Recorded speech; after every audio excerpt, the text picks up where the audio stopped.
Fala galera, estamos aqui em mais um vídeo do Caracol. Começo de semestre, eu estou meio com dificuldade de gravar vídeos. Mais uma vez a câmera está um pouco de lado porque eu estou aqui consultando um material produzido, né?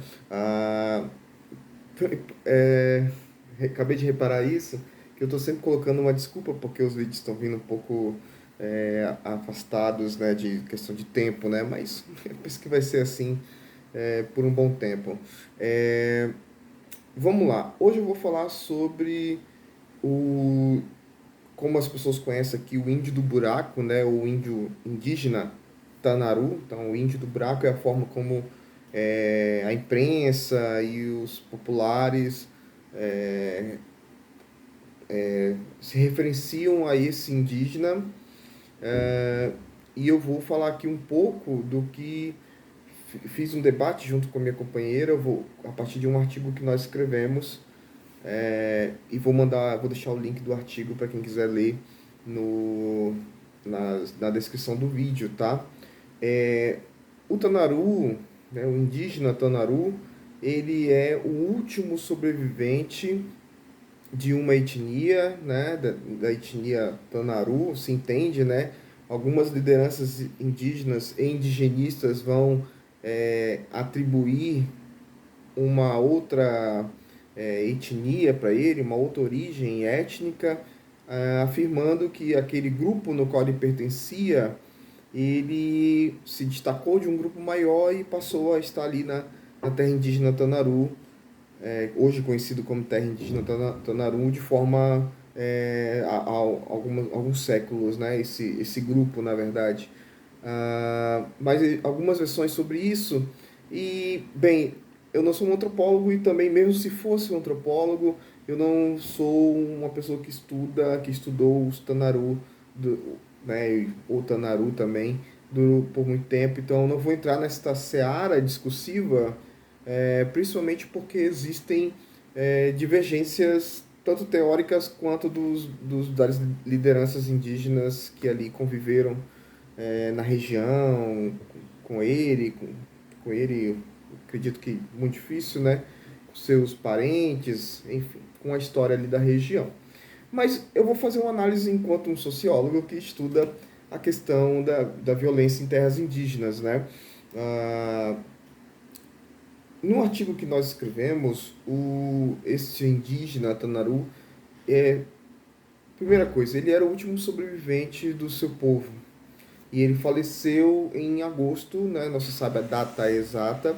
Ele faleceu em agosto de 2022, né? Então, vou utilizar ele aqui como um exemplo de um caminho, de um infeliz caminho que as populações indígenas em Rondônia têm passado, né? Um caminho de violências, né? E de precarizações e que acompanham, né? O mote do trabalho é que essas violências, essas precarizações acompanham essas lideranças, essas pessoas, mesmo após a sua morte. Então, assim, utilizarei este infeliz caso como um exemplo daquilo que ocorreu e ocorre com muitos indígenas aqui na região. Então vamos lá. O conhecido índio do buraco, né? Ele é o último resistente da sua etnia que lutou contra agressores locais desde a década de 70 do século XX, né? Sendo o último sobrevivente do seu grupo desde 1986, ou seja, desde o ano que eu nasci. 36 anos, né? 35 anos, 36 anos. Este indígena esteve sozinho, lutando e resistindo neste território, né? Ah, Vamos avançar aqui um pouco. Então, a terra indígena Tandaru tem 8.070 hectares, né, com a presença de um único indígena.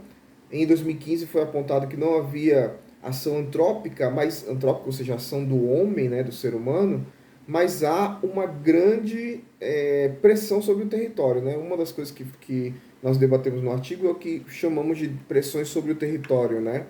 Pegando alguns dados do INPE, organizados pelo Instituto Socioambiental, pelo ISA, nós temos aí uma grande pressão mineral no entorno da terra indígena Tanaru. O que nós chamamos de pressão mineral? É quando há no entorno interesse em pesquisar, pesquisa, solicitação de extração ou até mesmo autorização para extração no entorno da terra indígena. E quando eu falo entorno, né, muitas vezes, na prática, está colado na terra indígena. Colado mesmo, assim, a poucos metros de distância. Então, mesmo que legalmente não se esteja pesquisando, procurando ouro, procurando os minerais dentro da terra indígena, se entende que por não haver um espaço de amortização, né, de que você tem ali uma separação da área preservada para a área onde será explorado, onde está sendo requisitada a exploração, como não há essa amortização, normalmente, geralmente, né, de forma comum, nós temos aí uma sobreposição e invasões, né? Se faz um estudo aqui, se faz um estudo ali a 20, 30, 40 metros no meio da floresta e vai se estudando, vendo a possibilidade.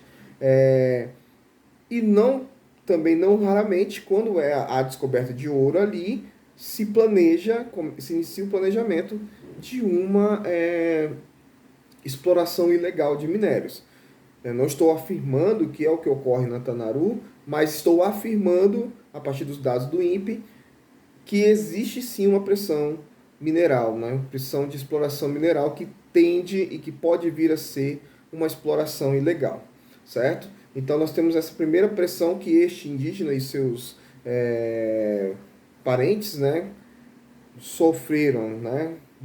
Daqui a pouco a gente vai debater essa questão de falar tudo isso no passado. A segunda forma de pressão que foi aqui destacada, além da pressão do agronegócio, que é muito forte, né? Além da pressão, e vou falar um pouco mais dessa pressão mais à frente, né? De um desmatamento ilegal, que foi destacado aí pelo ISA também. Nós temos, de 2005 a 2020, uma pressão de desmatamento, ou seja, de diminuição da cobertura vegetal, que impacta na questão da biodiversidade, nos leitos de água, nas nascentes de rios e na própria organização daquele grupo que, neste caso, não é um grupo, não é uma pessoa, né? O indígena Tanaru, ele vivia fugindo, né? Mudando sua moradia, né? Devido a esses contatos que ele não desejava, né? Entendemos que ele se isolou de forma intencional para não estar ali em contato devido à grande violência histórica que ele, enquanto indivíduo, enquanto grupo, sofreu, né? Sofreram. Então nós temos aí, destacamos, desculpa, neste trabalho, duas formas de pressão, né? Três, principalmente a questão mineral, do desmatamento e de agentes, né? De fazendeiros locais, do agronegócio, de pequenos fazendeiros também, e de pescadores e outros tipos de invasores menores, caçadores e outros invasores em menores proporções, mas basicamente essas três, né? E aí há uma outra discussão, né, sobre a questão do necrobiopoder, né, dessa questão de você ter no Tanaru, o que nós chamamos aqui de um corpo política resistência durante e após a morte. Durante a vida deste indivíduo, ele resistiu da forma que ele encontrou para resistir, ele buscou o isolamento como resistência e resposta às violências que ele e seu grupo sofreram, né, durante a sua existência, né? E é chamado, né, pela mídia como um herói, como um resistente, né? E eu penso, e aqui é uma questão, uma discussão que nós estabelecemos aqui no trabalho, e que chamar de herói resistente sem destacar ao mesmo tempo as violências no qual teve que resistir é transformar o indivíduo num herói romanesco, né? Não naquela questão prática que está ali e faz parte da nossa vida política. Então, transforma ele num herói, num Marte, ao mesmo tempo que eu não evidencio principalmente os causadores, os facilitadores dessas violências, né? Então eu deixo tudo para o fantasioso, o literário, e aí eu acabo despersonalizando tanto o indígena quanto aqueles que levaram à sua morte, né? Há relatos que a morte dele foi deitado na rede, né, numa rede que ele tinha, e construindo sobre si, estou lendo aqui o texto também, os solitários adereços de passagem, né? Pois ele tinha uma certeza que ele estaria solitário no momento da morte, né? Não se sabe se ele ficou doente, se ele sentiu a questão da velhice, aí ficou incapaz de se alimentar, ainda há uma indecisão com relação a isso. Entretanto, este cenário da morte do Tanaru representa esta necropolítica, a prática deste necrobiopoder, quando este indivíduo teve todos os seus parentes, seus familiares mortos, e ele se viu sozinho na morte, né? Nos últimos momentos. Então, essa é uma forma de violência. E até entende-se, né? Se faz a reflexão que, se fosse possível, aqueles que desejam e saqueiam com tanta violência os povos e os territórios indígenas, gostariam que o desejo de todos os povos indígenas fossem esse, que todos os indivíduos fossem eliminados, se não de uma vez que este indivíduo ele ficasse solitário e morresse sem nenhum contato, né? Morresse sem nenhuma forma de ritual, sem nenhuma certeza para o pós-vida, né? Coisa que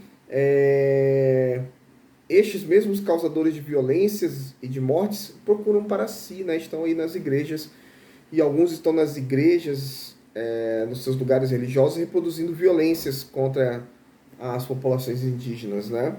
E essa violência contra o Tanaru, ele vem de muito tempo atrás, né?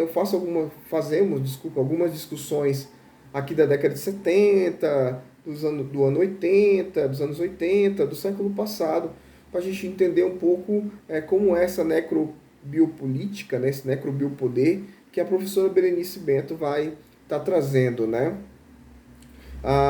Mas uma última coisa que eu vou trazer para vocês é que destacamos uma morte dentro da morte. O que isso quer dizer? O corpo do indígena Tanaru foi deixado 71 dias numa câmara fria, né, no poder da FUNAI, e foi violado de muitas formas. Primeiro, foi separado em pedaços e guardado em caixas. Segundo, ainda insepulto, foi palco para que fazendeiros da região abrissem processos jurídicos para que partes da terra indígena tivessem a posse transferida para eles, alegando que compraram a terra na década de 70. O que se entende, né, e aí eu vou colocar aqui uma fala do MPF, e eu reforço, quem tiver interesse de ler o ofício, ler o documento, vou colocar a referência, né, que há um atraso do ex-presidente da FUNAI, e aí mandar um parabéns para professora, né, doutora Wapichana, que agora é a nossa presidente da FUNAI, e aí eu chamo ela de professora, de doutora, pelo respeito que eu tenho a ela, e porque algumas pessoas merecem ser chamadas com esse título, né? Nem todos que têm ou pensam que têm merecem ser chamados. Parabéns pela presidência da FUNAI, e estou muito feliz por ter uma mulher indígena na presidência desse órgão, né? Finalmente! Eu posso falar outro vídeo sobre isso, né? Deixa ela sentar e esquentar a cadeira, né? Então, o antigo presidente da FUNAI, há indícios, né, apontados pelo Ministério Público de que ele vai segurar este corpo, vou usar entre aspas aqui, segurar este corpo, né? Ele vai pedir isenção dessa obrigação de realizar o sepultamento e com o objetivo de adiar o processo, né? Este adiamento do processo, segundo os jornalistas, segundo os indigenistas, vai servir para que estes fazendeiros tenham o tempo hábil para protocolar os processos, né? E aí eu penso que se o governo do miliciano tivesse sido reeleito, como nós teríamos, né, condução desse processo com a provável recondução do ex-presidente da FUNAI. E aí agora com a Joênia, acredito que nós teremos uma outra discussão, né? Após esses 71 dias, o corpo do indígena Tanaru foi sepultado por um indígena que, obviamente, não era da sua, mas há essa discussão sobre aproximações, né? E apenas uma emissora divulgou parte do rito funerário, que foi a Rede Globo, né? A Globolist, né? Como falam os bolsonaristas. E essa não divulgação já demonstra um silenciamento, é também uma estratégia de silenciamento. Você tem a rede, uma rede aí que eu não vou dizer qual é, que prefere divulgar a vida do latino em Nova York do que falar dos casos de terrorismo de 8 de janeiro, no seu programa dominical. Prefere falar como está sofrendo o filho do Tiririca por ter feito um show a menos no lugar tal, né? Prefere falar dessas coisas do que falar de fome, do que falar de terrorismo, do que falar da morte de um último indígena. E aí, fazendo essa breve síntese do trabalho, termino falando que abre-se um espaço, sendo morto o último indígena, ou morrendo o último indígena. Essa terra, ela volta para a União e aí ela pode ser expropriada, porque ela normalmente é expropriada, ela vai para o Estado, ela pode ser dividida pelo INCRA, enfim, várias possibilidades que ocorreram na história, ou ela se transforma num patrimônio histórico, né, do Brasil. A grande questão é que se essa terra indígena, após a morte do último ocupante tradicional ocorrer, ela se tornar objeto de exploração capitalista, o que eu entendo, e aí eu quero que, se você discorda, se você pensa outra coisa, por favor, deixe seus comentários. O que eu entendo é que isso pode acelerar o processo de violência e extermínio de populações indígenas, principalmente de indígenas isolados. Agora é o momento do governo brasileiro, do Estado brasileiro, na verdade, dizer não. A morte não é o caminho. O respeito deve ser o caminho. O respeito à lei e aos tratados internacionais deve ser o caminho. Pessoal, é isso. Quem tiver interesse em ler o trabalho, ele está aí. Ele é um trabalho inicial. A minha ideia é que eu possa, em um futuro breve, estar debatendo isso dentro de uma pesquisa científica com uma duração aí de 12 meses, talvez com uma iniciação científica, com algum aluno de graduação ou de pós-graduação, mas eu escrevi esse texto, né, dialogando aqui com a minha esposa, que agora está cursando mestrado já, também está no caminho de produção científica, dialogando com ela, trocando figurinhas de análise, justamente para deixar registrado esse pensamento inicial para que se possa no futuro transformar em um projeto mais denso, com mais leitura, com mais reflexões. Mas é isso, eu gostaria de trazer essa síntese para o canal. Se você gostou, deixa o like, compartilha aí para seus colegas e vamos para continuar nosso trabalho de luta e reflexão sobre a questão indígena em Rondônia e no Brasil. Obrigado e até a próxima.